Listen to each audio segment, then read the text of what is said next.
Sir first of all آج کل موسم بدلتے ہی معدے جگر کی بیماریاں کیوں شروع ہو جاتی ہیں؟ دیکھیں گرم موسم ہے ہمارا، اور آپ کو پتہ ہے کہ ہم جس ریجن میں رہ رہے ہیں وہاں پہ 40 سے 45 کے درمیان ٹیمپریچر رہ رہا ہوتا ہے. تو اس ٹیمپریچر میں کھانا جلدی خراب ہو رہا ہوتا ہے. ٹھیک ہے سر. مشروبات اور پانی کا استعمال بڑھ جاتا ہے. ٹھیک ہے. اور ہمارے ملک میں گندا پانی، گندے مشروبات جو ہیں وہ بہت وافر مقدار میں بالکل ایسی کوئی چیک اینڈ بیلنس بھی نہیں ہے. جی، اور اس کی وجہ سے جب جراثیم کی افزائش بڑھ جاتی ہے، اس کی تیزی آ جاتی ہے گرمیوں کے موسم میں، کھانا جلدی خراب ہو رہا ہوتا ہے، اور ہمارا جو فوڈ سٹوریج کی اویئرنیس اور سسٹمز ہیں وہ بھی کو بہت اچھے نہیں ہیں. اور لوڈ شیڈنگ اور ہمارے جو یونیک مسائل ہیں الیکٹریسٹی کے، اور کچھ لیک آف اویئرنیس کے کہ فوڈ، پارشلی کوک فوڈ یا فلی کوڈ فوڈ کو ہم نے کیسے سٹور کرنا ہے، ٹھیک ہے، اس کے پروسیسز ہمارے نہیں پتہ ہونے کی وجہ سے ہمارے لوگ جو ہیں وہ کھانا صحیح نہیں کھا رہے ہوتے، جس کی وجہ سے جراثیم منہ کے ذریعے معدے میں جاتے ہیں اور آنتوں میں جاتے ہیں اور انفیکشن کا باعث بنتے ہیں. ٹھیک ہے. اچھا سر، ایک تو پرسنل سوال یہ بھی ہے کہ ڈاکٹر اسرار الحق طور سے کنسلٹنٹ بننے تک کا جو سفر ہے، اس میں جو آپ کی کمپلیکیشنز آئی وہ کیا ہیں، یا بالکل آسانی سے سارا سفر ہو گیا؟ نہیں، الحمدللہ اللہ تعالیٰ نے بہت آسانی والا معاملہ فرمایا.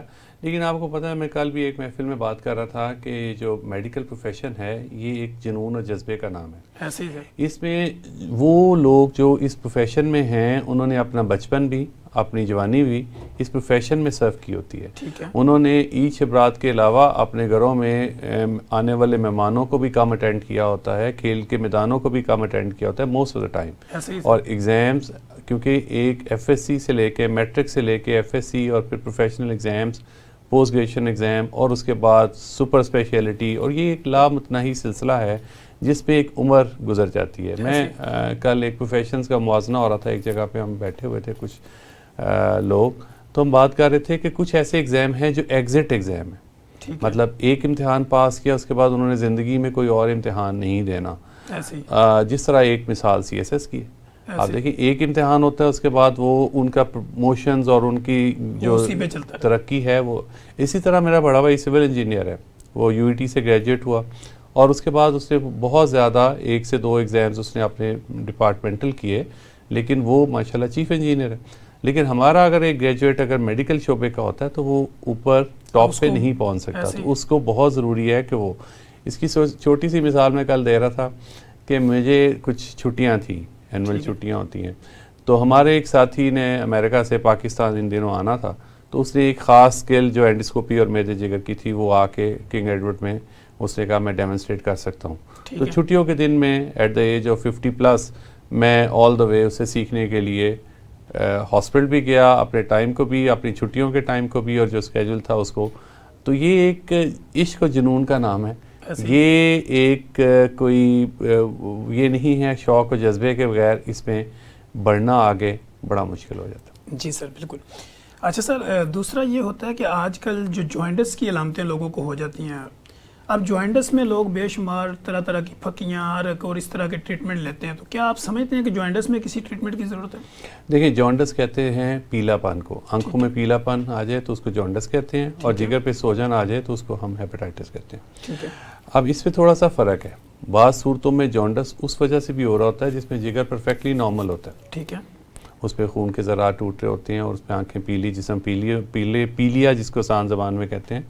تو آسان زبان میں سمجھنے کے لیے عرف عام میں جسے ہم جوائنٹس کہہ رہے ہوتے ہیں، موسٹلی وہ ہیپاٹائٹس ہی ہوتا ہے، جگر کی وجہ سے ہوتا ہے، لیکن اس کی کچھ وجوہات جگر کے علاوہ بھی ہو سکتی ہیں. ٹھیک ہے.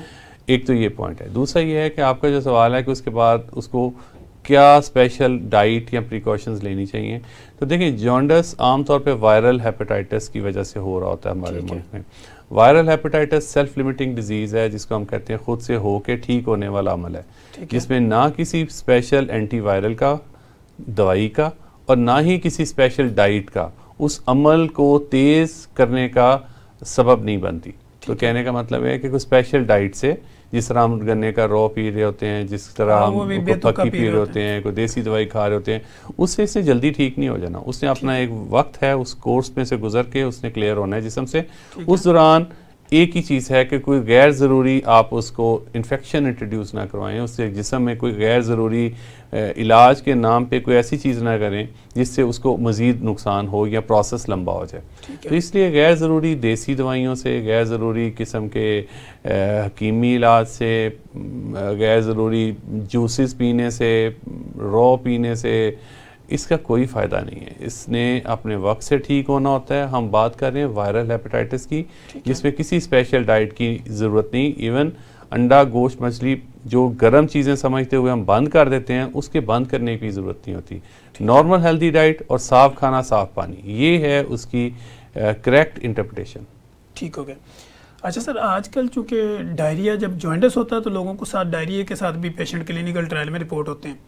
ان کو 8-8 10-10 موشن بھی آ رہے ہوتے ہیں، رنگ بھی پیلا ہوتا ہے، بخار بھی چڑھا ہوتا ہے. اور وہ پھر جب آتے ہیں ان کی ہم جب ہسٹری تھوڑی لیتے ہیں تو وہ کہتے ہیں جی میں 4-5 ڈرپیں لگوا چکا ہوں ڈفرینٹ جگہ سے. تو کیا آپ سمجھتے ہیں اس کنڈیشن میں غیر ضروری ڈرپس لگانا بھی نقصان دہ؟ دیکھیں، ڈرپس جو ہے اس کا کلچر ہمارا بہت زیادہ ہے ہمارے معاشرے میں، اور اس کے بہت سارے ہم نقصانات بھی دیکھ رہے ہیں. اسی کا ہیپیٹائٹس کا 10% کا انسیڈنس ہے، ہیپیٹائٹس بی اور سی کا. تو اس کی بڑی وجہ غیر ضروری انجیکشنز اور ڈرپس کا استعمال ہے. ہم بعض اوقات پانی کی کمی کے لیے اور بعض صورتوں میں ہم طاقت کے نام پہ بھی ڈرپ لگوا رہے ہوتے ہیں. ڈائریا تو ایک ایسی چیز ہے جس میں اگر کوئی ہمارا ڈاکٹر یا کوئی ہیلتھ پرسنل یہ سمجھتا ہے کہ پانی کی کمی اس حد تک ہو گئی ہے اور منہ کے ذریعے وامٹنگ کی وجہ سے کھانا ممکن نہیں ہے، تو ڈائریا کا علاج ڈرپ کی صورت میں بہت اچھا ہے، لاجیکل ہے، اسینشیل ہے، اور بعض صورتوں میں لائف سیونگ ہے. کیونکہ اگر ایک خاص حد سے زیادہ ڈی ہائیڈریشن ہو جائے گی تو اسینشیل آرگنز جس میں خاص طور پہ کڈنیز ہیں وہ متاثر ہونے کا خطرہ ہوتا ہے. جب کڈنیز متاثر ہو جائیں گی تو پھر اس کا واحد علاج یہی ہوگا کہ ہاسپٹلائز کرنا پڑے گا. تو ابتدائی سٹیج پہ اگر منہ کے ذریعے لے سکتا ہے تو ڈائریا کی صورت میں او آر ایس یا وافر مشروبات، اور اگر کسی وجہ سے وامٹنگ ہے یا ڈائریا اتنا زیادہ ہے کہ پانی کی کمی، نکاہت، آنکھوں کے آگے دھندلا پن، ڈراؤزینس، اور اس کے علاوہ بلڈ پریشر کم ہو رہا ہے، تو اس سے پھر ڈرپ ضروری ہے. آپ نے جو بات کی کہ جانڈس اور یہ اس کا کمبینیشن، اس کی وجہ یہی ہوتی ہے کہ بعض صورتوں میں یہ جو پیلا یرکان ہے اس میں آنکھوں کا پیلا پن ابھی نمودار نہیں ہوا ہوتا. ٹھیک ہے. اور اس کے جراثیم بھی عام طور پہ کیونکہ گندے پانی اور گندی غذا کے ذریعے جا رہے ہوتے ہیں، اور ڈائریا کے بھی جراثیم منہ کے ذریعے ہی داخل ہو رہے ہوتے ہیں، تو اس لیے عام طور پہ یہ کومبو ہوتا ہے جس میں دونوں چیزیں شامل ہو رہی ہوتی ہیں، ہیپیٹائٹس بھی. اور بعض صورتوں میں ہم آنکھوں کو پیلا پن دیکھنے کے بعد غیر ضروری طور پہ کچھ مشروبات ایسے لے رہے ہوتے ہیں، جس کی مثال میں نے دی کہ گنے کا رس بنانے والی مشین کو صاف کرنا پریکٹیکلی بہت ہی مشکل کام ہے، اور اس علاقے کے جہاں پہ وہ مشین ہوتی ہے اس کی صفائی ستھرائی کا کام بھی بہت مشکل ہے، اوپن ایریا میں ہوتی ہے. اور وہاں زیادہ تر اس متھ کے تحت کہ یہاں پہ جانڈس کے لیے مفید ہے، زیادہ لوگ بھی جانڈس والے ہی آئے ہوتے ہیں. ایسے ہی. تو یہ سارا ایک ایسا اور ڈسپوزیبل کا کلچر بھی کم ہے. جی. اور ہاتھ دھونے کی جگہ وہاں پہ مکھیوں کا اور اس طرح کے اوپن ڈرینیج کا مسئلہ، تو اس طرح کی چیزوں کے ساتھ اس مشروب کو جب کھانے کی پینے کی ہم کوشش کرتے ہیں تو اس کے نتیجے کے طور پہ بہت سارے جراثیم، جس میں ٹائیفائڈ ہے، جس میں ہیپیٹائٹس ہے، گیسٹرو ہے، اس کے جراثیم بھی جا رہے ہوتے ہیں. چونکہ آپ نے ایک سوسائٹی بھی بنائی ہوئی جس کے آپ وائس پریزیڈنٹ بھی ہیں، تو یہ گیسٹرک سوسائٹی بنانے کی یا اس کی ضرورت کیوں پیش آئی ہے؟ دیکھیں، پاکستان سوسائٹی آف گیسٹرنٹرولوجی جی اینڈس کو بھی ایک ادارہ ہے، چاروں صوبوں میں ریپرزنٹیشن ہے. سب سے پرانا ادارہ ہے، 40 سال پرانا. ٹھیک ہے. پنجاب کے ریجن کو کچھ ایسا میں دیکھتا رہا ہوں. اب اس میں وجوہات کیا تھیں؟ وجوہات یہ تھی کہ لائک مائنڈیڈ لوگ جو اس فیلڈ میں ہیں ایک دوسرے کے ساتھ اپنا انٹرسٹ شیئر کریں، اپنا ایکسپیرینس شیئر کریں، اور ملک میں سے دیکھیں، مجھے نہیں پتا کہ سوابی میں یا سبی میں جو ڈاکٹر صاحب کام کر رہے ہیں ان کے یونیک مسائل یا اس ریجن میں گیسٹرنٹرولوجی کے کیا مسائل ہیں. تو اس کی وجہ سے جب ہم سال میں 1 سے 2 دفعہ اکٹھے ہوتے ہیں تو ایک تو ایکسپیرینس شیئرنگ ہے، دوسرا یہ ہے کہ نالج شیئرنگ ہے کہ اس سے ہم اس کے فائدوں سے، اس کے ایکسپیرینس سے ہم فائدہ حاصل کرتے ہیں. دوسرا اسی کو ایکسٹینڈ کریں تو ہم نے دوسری ملکوں کی جو ویسٹرن ورلڈ کی سوسائٹیز ہیں ان کے ساتھ کولیبریشن کی ہے، جس سے وہاں کے ایکسپرٹس آ کے، اور خاص طور پہ آپ کو یاد ہے کہ ہمارے بہت سارے پاکستانی بڑی پرومیننٹ پوزیشنز میں ہر فیلڈ کی دنیا کے شعبوں میں ڈاکٹرز ہیں، تو وہ پاکستان کو سرو بھی کرنا چاہتے ہیں. واپس آ کے جب انہیں عزت سے بلائیں تو وہ اپنا ایکسپیرینس بھی شیئر کرتے ہیں، اپنی اسکل بھی ٹرانسفر کرتے ہیں. تو اس سوسائٹی کے پلیٹ فارم سے ہم بہت سارے ایسے پاکستانیوں کو جو پرومیننٹ ہیں اپنی فیلڈ میں، انہیں لا کے پاکستان کے ساتھ بھی لنک بھی کر رہے ہیں. پھر سوسائٹیز کے ساتھ سوسائٹیز کا ریلیشن ہوتا ہے، اس سے ہم ٹریننگ اپرچونیٹیز نکلتی ہیں. اس کے علاوہ جو پبلک اویئرنیس کا کمپوننٹ ہے، جب ہم اینول کانفرنس کرتے ہیں بہت ضروری ہے جی، تو اس میں بہت سارا پبلک اویئرنیس کا سلسلہ، اور خاص طور پہ جو نئے آنے والے ڈاکٹرز ہیں، جو ہمارے جونیئر کولیگز ہیں، ان کو ایک رستہ کا تعین ہوتا ہے کہ اس رستے پہ چل کے اس فیلڈ کے جو ٹاپ نوچ لوگ ہیں ان کے ساتھ انٹریکٹ کر کے انہیں ایک گائیڈنس ملتی ہے. ٹھیک ہے. تو ٹریننگ بھی ہے، انٹریکشن بھی ہے، سوشلائزنگ بھی ہے، ایجوکیشن بھی ہے، اور اس کے علاوہ نالج شیئرنگ. اور جتنی بھی ایڈوانس ریسرچ دنیا میں ہو رہی ہوتی ہے وہ بھی وہاں پہ آ کے شیئرنگ ہو جاتی ہے. بعض دفعہ لوگ ہاتھ رکھا ہوتا ہے انہوں نے لیفٹ سائڈ یا رائٹ سائڈ، وہ کہتے ہیں جی میرا دل جو ہے نا اس میں درد ہو رہا ہے. تو جب آپ اس کو ڈائگنوز کرتے ہیں تو وہ بیسیکلی وہ کارڈک پیشنٹ ہوتا ہی نہیں ہے، وہ یا تو ایسیڈیٹی کے ساتھ رپورٹ ہو رہا ہوتا ہے، یا گیسٹرائٹس کے ساتھ، یا معدے کے مسائل کے ساتھ. تو آپ کے ایکسپیرینس میں اس طرح کے مریض کو کیا ایڈوائز ہونی چاہیے اور اس کو کس طرح ہم ڈائگنوز کر سکتے ہیں؟ دیکھیں، چھاتی میں درد ایک ایسا فینومینا ہے کہ اس کی ایک جو سب سے بڑی وجہ ہے وہ دل کی تکلیف ہے. ٹھیک ہے. ہر چھاتی کی درد جو ہے وہ دل کی تکلیف کو اس نظر سے ضرور بیک گراؤنڈ میں ہمیں رکھنا چاہیے کہ خدا نہ خواستہ کہیں دل کی تو نہیں ہے. ٹھیک ہے. کیونکہ ایوری چیسٹ پین، وہ کلاسیکل ٹیچنگ بھی یہی ہے کہ خاص طور پہ 40 سال کے بعد کسی بھی بندے کو چھاتی میں درد ہو تو آپ پہلے دل کے بارے میں تسلی ضرور کریں کہ اس کو دل کی تکلیف تو نہیں. ٹھیک ہے. دوسرا مسئلہ یہ ہے کہ جو پن پوائنٹ 20 سال کی ایک بچی آ کے اس طرح ہاتھ رکھ کے کہتی ہے کہ مجھے دل کی تکلیف ہوگی ہے، تو اس کا مطلب ہوتا ہے کہ عام طور پہ وہ دل کی تکلیف نہیں ہے. کیونکہ دل کی تکلیف عام طور پہ پن پوائنٹڈ تکلیف نہیں ہوتی، وہ اس طرح کر کے پوری چھاتی میں اس کا گھٹن یا دباؤ کی صورت میں ہو رہی ہوتی ہے. بعض صورتوں میں سویٹنگ، بعض صورتوں میں اس کی ریڈیشن بازو کی طرف جا رہی ہوتی ہے، جو کی طرف، کندھے کی طرف. تو یہ اس کی ڈسکرپشن جو ہے، اس کا بیان کرنے کا جو طریقہ ہے، وہ کلینکل ایک ایکسپیرینس میں جو ایکسپیرینس کلینیشین ہے اس کے لیے کافی ہوتا ہے موسٹ آف دا ٹائم. پھر اس کو اگر کہیں پلس مائنس ہے، کوئی ملتی جلتی چیزیں ہیں، تو پھر ٹیسٹوں کی مدد سے اس کو ڈفرینشیٹ کرنا ہے.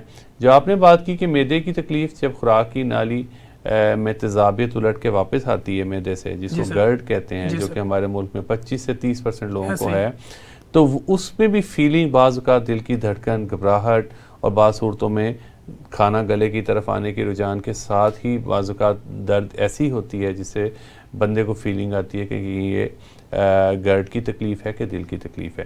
تو اس میں بھی ایون میں ہمیشہ ڈاکٹر میر ایک واقعہ ریلیٹ کرتا ہوں کہ ایک پروفیسر آف کارڈیالوجی، بڑے مشہور لاہور میں کام کرنے والے ہمارے استاد ہیں، ان کی اپنی والدہ کو صبح تکلیف ہوئی چھاتی میں، اور انہوں نے اس کو انٹرپریٹ کیا کہ آپ وہ وائٹس کلر کے سیرپ جو اینٹیسڈس ہوتے ہیں وہ آپ لیں.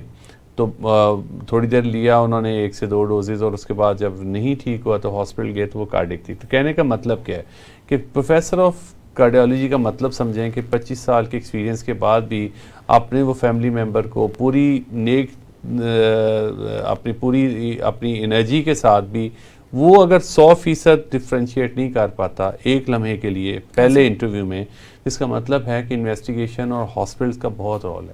آپ کو مدد کی ضرورت ہوتی ہے. صرف گفتگو سن کے میں کہہ دوں کہ یہ دل کی ہے، معدے کی ہے، ایسا نہیں ہونا چاہیے. تو یہ بعض اوقات اس میں ایوالونگ سچویشن ہوتی ہے. تو اس لیے ہمیشہ اپنے آپ کو فکس آئیڈیاز کے وہ نیور اور والا جو سٹوری ہے نا وہ نہیں ہوتی میڈیسن میں. ٹھیک ہو گیا. اچھا سر، جب بھی ہم دیکھتے ہیں کوئی مریض معدے کا ٹھیک نہیں ہو رہا ہوتا تو اس کو انڈوسکوپی ڈائگنوز کی جاتی ہے اور لکھا جاتا ہے، تو لوگ جب وہ ڈیفرنٹ کلینکل ٹرائل میں ہاسپٹل میں رپورٹ ہو تو وہ ڈر جاتے ہیں کہ جی کیمرے والا ٹیسٹ میں نے نہیں کروانا. یہ کیمرے والا ٹیسٹ بیسیکلی ہے کیا؟ کیمرے والا ٹیسٹ اس میں ہمیں جسے کہا جاتا ہے جس میں ہم خوراک کی نالی، معدے اور چھوٹی آنت کے 2 حصوں کو ڈائریکٹ باریک کیمرے کے ساتھ ہم دیکھتے ہیں، جس کی موٹائی تقریباً پینسل کی موٹائی کے برابر ہوتی ہے، چھوٹی انگلی کی موٹائی کے برابر ہوتی ہے. اس میں پین فری پروسیجر ہے نمبر 1. سب سے 3-4 چیزیں بڑی ضروری ہیں اس کے خوف کو دور کرنے کے لیے. ایک تو یہ ہے کہ یہ کیمرہ اندر نہیں رہ جاتا، باہر آ جاتا ہے. دوسرا یہ ہے کہ پین فری ہے، اس میں درد کہیں پہ بھی نہیں، کسی موقع پہ بھی نہیں ہوتی. تیسرا اس میں سانس کی دشواری کا کوئی حملہ نہیں ہوتا کیونکہ سانس کا رستہ ہی الگ ہوتا ہے. تو یہ 3 بہت بڑی اپریہینشنز ہوتی ہیں. اس کے ساتھ ہی بہت یوزفل ٹیسٹ ہے، بہت بیسک معلومات سے لے کے ایڈوانس معلومات تک. ایون اگر کسی کو خدا نخواستہ کینسر کی کیفیت ہو رہی ہے تو اس کے لیے ہم بایوپسی بھی اس کے ذریعے لے سکتے ہیں. اگر کسی کو بلیڈنگ ہو رہی ہے تو بعض اوقات اس کو بلیڈنگ کو روکنے کے لیے وہ ٹیسٹ بھی استعمال ہوتا ہے. تو اس کے ڈائگنوسس میں بھی فوائد ہیں, اس کے مینجمنٹ میں بھی فوائد ہیں.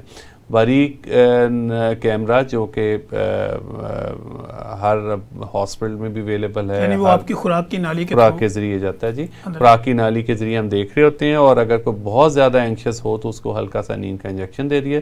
5 سے 7 منٹ کا ٹیسٹ ہے اور یوزفل انفارمیشن لینے کا بہت بڑا ذریعہ ہے. اچھا سر, اس کے لیے پیشنٹ کو ایڈمٹ ہونا پڑتا ہے یا ڈے پروسیجر ہے کہ وہ گیا اور ٹیسٹ کروا کے؟ بالکل, اسے 6 سے 7 گھنٹے کا خالی پیٹ چاہیے, اور جس میں پانی کا سپ لیا بھی ہو تو کوئی نقصان ہی سالڈ چیز نہ لی ہو. اس کے علاوہ اس کو 5 سے 7 منٹ کا یہ پروسیجر ہے, اور اس کے بعد 1 گھنٹے کے تقریباً اس کو ہاسپٹل میں یا آبزرویشن میں رہنا ہوتا ہے, اور اس کے بعد وہ گھر جا سکتا ہے, گھر جا کے کھانا کھا سکتا ہے. صرف اچھا سر, اس ٹیسٹ کی ضرورت کب کب پیش آتی ہے؟ کس کس کیپیسٹی میں ہم دیکھتے ہیں کہ یہ کمپلیکیشنز ہے تو یہ ٹیسٹ کرنا چاہیے؟ دیکھیں, اس کی بہت ساری انڈیکیشنز ہیں. ایک تو یہ ہے کہ جب آپ نے جس طرح ذکر کیا چھاتی کا تکلیف ہو رہی ہے, ہم فیصلہ نہیں کر پا رہے کہ دل کی تکلیف ہے کہ معدے کی تکلیف ہے, تو خوراک کی نالی کے زخم کو دیکھنے کے لیے, گرد کو دیکھنے کے لیے. پھر ہم نے دیکھا کہ کھانا کہیں رستے میں اٹکنے لگ گیا خوراک کی نالی میں, معدے میں یا پیٹ میں, اس رستے کو دیکھنے کے لیے. پھر ہم نے دیکھا کہ خدا نخواستہ ان ایکسپلینڈ ویٹ لاس ہو رہا ہے, اس کا کوئی خون کی الٹی آ گئی ہے, کالے پخانے آ رہے ہیں, ان ایکسپلینڈ انیمیا ہو رہا ہے, خون کی کمی ہو رہی ہے, تو اس کو دیکھنے کے لیے کہ آیا کہیں خون رس تو نہیں رہا, کہیں کوئی وہاں پہ کوئی زخم تو نہیں بنا ہوا. ان چیزوں کو دیکھنے کے لیے. پھر اس کے بعد ہمارے ملک کا ایک بڑا یونیک مسئلہ ہے ہیلیکوبیکٹر پائلورائی, گندے پانی کا ایک جراثیم ہے جو منہ کے ذریعے جسم میں جاتا ہے اور زخم کر دیتا ہے چھوٹی آنت میں بھی اور معدے میں بھی.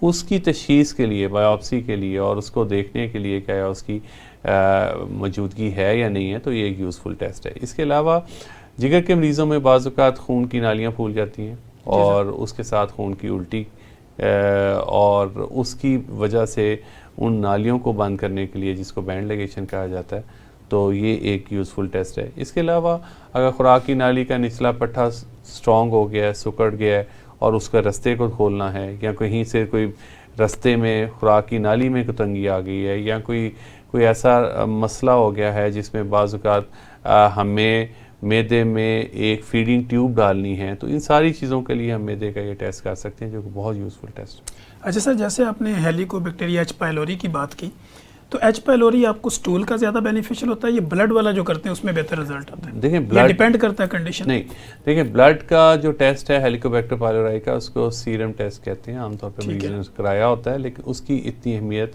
ڈائگنوسس کے حوالے سے نہیں ہوتی, کیونکہ بعض اوقات وہ ٹیسٹ جراثیم کے ٹھیک ہونے کے بعد بھی, نکل جانے کے بعد بھی کئی مہینے کئی سال تک وہ پازیٹیو رہتا ہے. تو بلڈ میں ہیلیکوبیکٹر پائلورائی کو چیک کرنا اس چیز کی نشاندہی نہیں کرتا کہ آج کی تاریخ میں اس کے اندر اس وجہ سے علامات آ رہی ہیں. سٹول کا ٹیسٹ بہت افیکٹو ہے. ایک یوریا بریڈ ٹیسٹ ہے جو پھونک کے ذریعے ہوتا ہے, وہ بہت افیکٹو ہے. اور تیسرے نمبر پہ بایوپسی یا اینڈوسکوپی کے ذریعے پانی لے کے اس کا معائنہ کرنے سے ہوتا ہے. ٹھیک ہو گیا. اچھا سر, یہاں پہ اب ہم آتے ہیں جگر کی طرف. جگر کے چونکہ جب مسائل بڑھتے ہیں تو لوگوں کو ہیپاٹائٹس کی اقسام کا بھی نہیں پتہ ہوتا. ایک پیلا جرکان اور کالا جرکان لوگوں کو پتہ, تو ہیپاٹائٹس بی اور سی, کیونکہ سی کا بھی ہم دیکھ رہے ہیں قابل علاج ہے, بی بھی قابل علاج ہے, اور بی اور سی کو آپ کس نظر سے دیکھتے ہیں؟ دیکھیں, ہیپاٹائٹس بی اور سی جو ہے وہ عرف عام میں جسے کالا جرکان کہا جاتا ہے. ہیپاٹائٹس سی تقریباً 7% پاپولیشن میں ہمارے, اور تقریباً 2.5% کے قریب ہیپاٹائٹس بی ہے. تو دوسرے لفظوں میں ہیپاٹائٹس بی کم ہے, ہیپاٹائٹس سی ہمارے ملک میں زیادہ ہے. ہیپاٹائٹس بی اور سی کو اکٹھا کیوں کیا جاتا ہے؟ اکٹھا اس لیے کیا جاتا ہے کہ اس کا موڈ آف سپریڈ جو ہے, جس کو ہم کہتے ہیں پھیلانے کے ذرائع جو ہیں, وہ ایک جیسے ہیں. اس میں ماں سے بچے کو لگنے کا چانس, پھر اس کے بعد بلڈ اینڈ بلڈ پروڈکٹس ہے جس میں علیحدہ سرنجز, علیحدہ ڈرپس, انسٹرومنٹس, چاہے وہ اینڈسکوپ کے ہوں, آپریشن کے آلات ہوں, ڈینٹسٹ کے اسرے ہوں, بیوٹی پارلر کے آلات ہوں, یہ سارے آلات جس سے بلڈ اور بلڈ پروڈکٹس جو ہیں وہ کسی طریقے سے اگر جسے ہیلدی بندے کے اندر جائیں گے کنٹامینیٹڈ بلڈ, تو وہ جائے گا. تیسرا بڑی وجہ جنسی عمل ہے اس کے ذریعے سے. تو 3 بڑے ہیں ذرائع, بلڈ اینڈ بلڈ پروڈکٹس, اس کے ساتھ جنسی فعل, اور تیسرے نمبر پہ آ جاتا ہے ماں سے بچے. تو اس لیے ان کا تینوں کا موڈ آف اسپریڈ ایک جیسا ہے, اس کی پرسنٹیجز تھوڑی سی ڈفرینٹ ہیں, تو اس وجہ سے ان کو اکٹھا کلب کیا جاتا ہے. دوسرا یہ کہ یہ لمبے سے تک چلتے ہیں تو اس لیے ان کو اکٹھا کیا جاتا ہے. اگرچہ ان کو 2-3 چیزیں اکٹھی ہیں لیکن یہ ٹوٹلی ڈفرینٹ بیماریاں ہیں. ٹھیک ہے, اس کی اقسام, اس کا علاج, اس کا ٹریٹمنٹ, اس کے ٹیسٹ ٹوٹلی ڈفرینٹ ہے. تو یہ ایسا نہیں ہے کہ بی وائرس کنورٹ ہو جاتا ہے سی سے, سی وائرس کنورٹ ہوتا ہے بی سے. مختلف سٹیجز ایک ہی بیماری کی نہیں ہے یہ. ٹھیک ہے, یہ 2 مختلف بیماری ہیں, اور ان کا علاج, ان کا پروگنوسس جس کو ہم کہتے ہیں کہ کامیابی کا تناسب, وہ بھی انتہائی مختلف ہے. اور بعض صورتوں میں ہیپیٹائٹس سی اور بی کو لوگ آ کے اکثر پوچھ رہے ہوتے ہیں کہ بی ہمارا سی میں بدل رہا ہے, تو اس میں ہم بتانے کی اویئرنیس کی بات ہوتی ہے کہ بی اور سی ایک دوسرے میں تبدیل نہیں ہوتے. ایک چیز اور اس میں بڑی اہم ہے کہ ہیپیٹائٹس بی کی حفاظتی ٹیکے موجود ہیں جو پریونشن کا بہت بڑا سورس ہیں. ٹھیک ہے, اور ہیپیٹائٹس سی کے دنیا میں ابھی ٹیکے حفاظتی نہیں بنے, اس وجہ سے اس کی واحد پریونشن یہی ہے کہ غیر ضروری انجیکشن سے, ڈرپوں سے, طاقت کے نام پہ ڈرپوں سے, انسٹرومنٹ سے, جہاں کہیں چاہے وہ نائی کا اس طرح ہو یا چاہے بیوٹی پارلر کے آلات ہوں, انسٹرومنٹس ڈینٹسٹ کے ہوں یا سرجن کے ہوں, ٹھیک ہے, ان کی اسٹرلائزیشن اور ان کی صفائی کو انشور کیا جائے. ٹھیک ہو گیا. اچھا سر, ہم یہ دیکھتے ہیں کہ جب بھی کسی جگہ پہ آپ بلڈ وغیرہ دینے جاتے ہیں تو آپ کے وہ یہ سارے جو ٹیسٹ ہوتے ہیں اسکریننگ وہ کرتے ہیں, اس میں سم کنڈیشن میں لوگوں کو ہیپیٹائٹس بی سی پازیٹیو آ جاتا ہے جب اسکریننگ کے اندر, پھر اس کو اگر الائزہ میں لے جائیں, باقی جگہ پہ جائیں تو وہ نارمل ہو جاتا ہے. اسکریننگ میں پازیٹیو آنے کی کیا وجہ ہوتی ہے؟ دیکھیں اسکریننگ میں جب کوئی, یہ ایک ٹیکنیکل سی بات ہے کہ جب اسکریننگ میں ہم کر رہے ہوتے ہیں تو اسکریننگ ٹیسٹ دنیا میں جو بھی ہوتے ہیں ڈاکٹر میر, وہ سینسٹیو ہونے چاہیے. اس کا مطلب کیا ہے کہ اگر 10 لوگوں کو بیماری ہے, 10 کے 10 جو ہیں اسکریننگ ٹیسٹ میں اگر ہم کریں تو ان میں شک ڈال دیں کہ آپ کو ہے. اور جو کنفرمیٹری ٹیسٹ ہوتا ہے وہ الائزہ ہے. وہ کنفرمیٹری ٹیسٹ کا مطلب یہ ہے کہ اس نے مور لگانی ہے ہاں یا نہ کی. ٹھیک ہے, تو وہ اسپیسیفک ہوتا ہے. ٹھیک ہو گیا. تو اسکریننگ ٹیسٹ ہمیشہ سینسٹیو ہوتا ہے, اور وہ کٹ جو استعمال کی جاتی ہے وہ اگر کسی کا پلس مائنس بھی انہیں لگ رہا ہو تو اس کو ایک دفعہ وہ کنفرمیشن کے پروسیس میں ڈالنے کے لیے اس کو شک میں ضرور ڈال دیتے ہیں کہ تم اس کو کنفرم کرو, اور کنفرم کرنے سے اللہ کے فضل سے وہ نیگیٹو نکلا تو بڑی اچھی بات. اچھا سر, ہمارے پاس لاسٹ منٹ ہے, پبلک کے نام آپ کا کیا پیغام ہے؟ پبلک کے نام پیغام جی ایک ہی ہے کہ کھانا بھوک رکھ کے کھائیں. بہت سارے معدے کے مسائل کا یہ بہت بہتر افیکٹو علاج ہے. دوسرا اپنے وزن کو کنٹرول کریں, کھانا کھانے سے پہلے رفع حاجت کے بعد ہاتھ ضرور دھوئیں, حفاظتی ٹیکے ہیپیٹائٹس بی کے ضرور لگوائیں, اور اس کے علاوہ صاف پانی اور صاف کھانے کو انشور کرنے سے ہم بہت سارے معدے اور جگر کے امراض سے ہم بچ سکتے ہیں. اپنے پیاروں کا خیال رکھنے کے لیے ضروری ہے کہ آج کی تاریخ میں ہیپیٹائٹس کا سٹیٹس اپنا اور اپنے قریبی عزیزوں کا ضرور چیک کروائیں. جی ناظرین, جیسے کہ آپ نے دیکھا کہ میرے ساتھ اسٹوڈیو میں ایک most popular, most experience, most famous شخصیت موجود تھی, پروفیسر ڈاکٹر اسرار الحق طور صاحب. بڑی زبردست, خوبصورت اور مدلل گفتگو کر رہے تھے, اور ہم نے کوشش کی کہ ہم سر سے کوئی چیز ایسی بچ نہ پائے کہ جو ہماری عوام سننا چاہتی ہو اور ہم وہ سوال نہ لے سکیں. تو ہم نے کوشش کی کہ آپ کے ذہنوں کے اندر اٹھنے والے سوالات کی عکاسی کی جائے, اور پھر جتنی بھی آپ کی میتھس ہیں ان کو کنورٹ کیا جائے بیسڈ آن سائنس کہ ریالٹی کیا ہے. تو ہم انشاءاللہ امید کرتے ہیں کہ ہمارے اس ہیلتھ اسپیشل پروگرام میں آپ لوگوں کو بہت زیادہ کچھ سیکھنے کو ملا ہوگا, اور اپنی حفاظت کے لیے آپ کو سیکھنے کی افادیت کے جو مواقع ملے ہوں گے آپ اس کو یوٹیلائز بھی کریں گے. اور ہمارے اس پروگرام کے ساتھ جڑے رہنے کے لیے, اس انفارمیشن کو لینے کے لیے اور لوگوں کو یہ انفارمیشن شیئر کرنے کے لیے اس پروگرام کو لائک بھی کریں, شیئر بھی کریں, اور ڈیفرنٹ لوگوں تک اس ہمارے جو نالج ہے اس کو پہنچائیں تاکہ ان کی زندگیاں آسان ہو سکیں. مجھے اور میرے گیسٹ کو دیجیے اجازت, ملتے ہیں دوبارہ ایک نئے گیسٹ کے ساتھ اور ایک نئے ٹاپک کے ساتھ. تب تک کے لیے اجازت دیجیے, اللہ حافظ.